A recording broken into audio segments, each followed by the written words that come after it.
যে বিনা মামলায় বিনা ওয়ারেন্টে সন্দেহ হলে গ্রেফতার করতে হবে। এই আইন তো বাংলাদেশে আছে। এটা শুধু সাইবার সুরক্ষার জন্য। 54 ধারা, এই ধারা কিন্তু এটা মানে ক্ষমতা যে কাউকে যে কোনো সময় সন্দেহ হলে এই 54 ধারায় গ্রেফতার করতে পারে যে কোনো সময়। এর বাইরেও দেখেন ডিএমপি 86 নামে একটা ধারা আছে, ঢাকা মেট্রোপলিটন পুলিশের 86 নম্বর ধারা। সেটাতেও 3 জন 4 জন একত্রিত হলে সেখানে যে কাউকে গ্রেফতার করতে পারে। এরপর আসে 505 এর ধারা, ফৌজদারি কার্যবিধি সেখানে আছে। এইগুলো পেরিয়ে এসে যেই সরকারি আসে তাদের সুরক্ষা, জনগণের সুরক্ষার কথা বলে তাদের নিজেদের সুরক্ষার জন্য সেখানে আইন করা হয়। 74 সালে একটা যে কুখ্যাত আইন, গণবিরোধী নিবর্তনমূলক আইন, সেটা করা হয়েছিল বিশেষ ক্ষমতা আইন।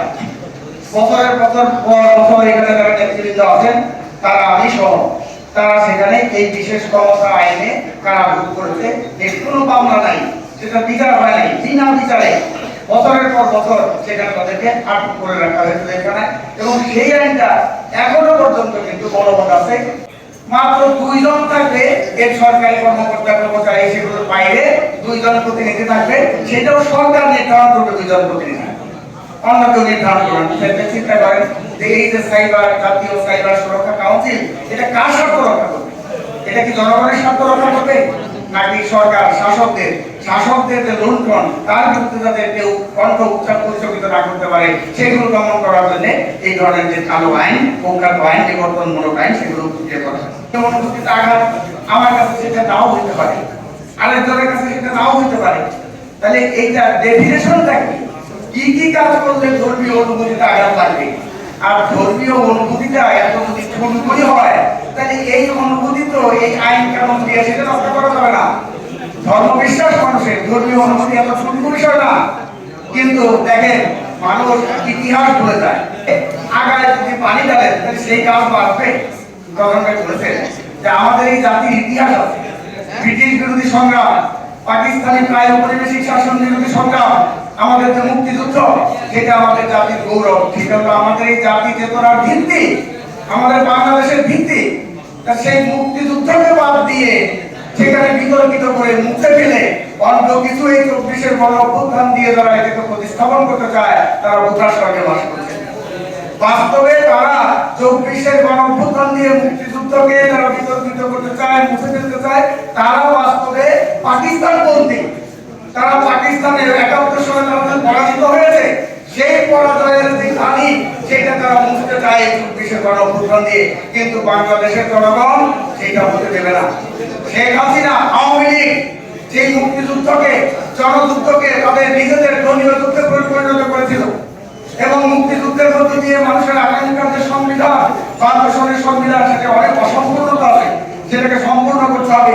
কিন্তু সেটাকে মুছে ফেলে দেবে, ছুঁড়ে ফেলে দিলে পরিবর্তন করবে, কবরে পাঠাবে, এই ধরনের কথা তারা বলে। এটা মুজিববাদী সংবিধান ইত্যাদি যারা বলে, তারা আসলে মুক্তিযুদ্ধকে অস্বীকার করতে চায়। মুক্তিযুদ্ধের মধ্য দিয়ে যে জন আকাঙ্ক্ষা ও আকাঙ্ক্ষা করেছিল সেটাকে তারা অস্বীকার করতে চায়। সেই জন্য আমরা বলতেছি যে গাছের মুক্তিযুদ্ধকে অস্বীকার করে গাছের পুরা কেটে আগায় বাড়ি নামবেন, সেটা কিন্তু সম্ভব হবে না। গাছ বাঁচবে না, দেশ বাঁচবে না, জাতি বাঁচবে না। যে জুলাই অভ্যুত্থানের গণহত্যা যেগুলো হয়েছে, হত্যাকাণ্ড, সেই হত্যাকাণ্ডের বিচার কাজ, সেই বিচার কাজে কিন্তু এখনো পর্যন্ত দৃশ্যমান কোনো অগ্রগতি নাই। তারা সংস্কারের কথা বলছে, সংস্কার সংস্কার সংস্কার, এইটা শুনতে শুনতে আমাদের কিন্তু কান বধির হয়ে যাওয়ার মতো অবস্থা হয়ে গেছে। কিন্তু সেই সংস্কার কি সংস্কার করবে, কতটুকু সংস্কার করবে? এবং এই নির্বাচন, যেটা 3টা ভোট মানুষ দিতে পারে নাই, সেই ভোটাধিকার ফিরিয়ে আনার জন্য মানুষ আন্দোলন করেছিল, তাহলে সেই নির্বাচন প্রক্রিয়া কতদূর? এখন দেখেন, যারা সরকারের সমর্থিত দল, যেটাকে তারা বলে নতুন দল, এবং যারা সরকারকে সমর্থন করে, একদম সবকিছু মিলিয়ে সমর্থন করে, সাথে কোনো সমালোচনা নাই, তারা বলতেছে ইতিমধ্যেই যে পরিস্থিতি নাই, পরিবেশ নাই, নির্বাচন হবে কবে, নির্বাচন হবে কিনা, কিসের নির্বাচন, এই ধরনের কথা বলে। তারা বলতে চায় যে নির্বাচন নিয়ে তারা চক্রান্ত করছে।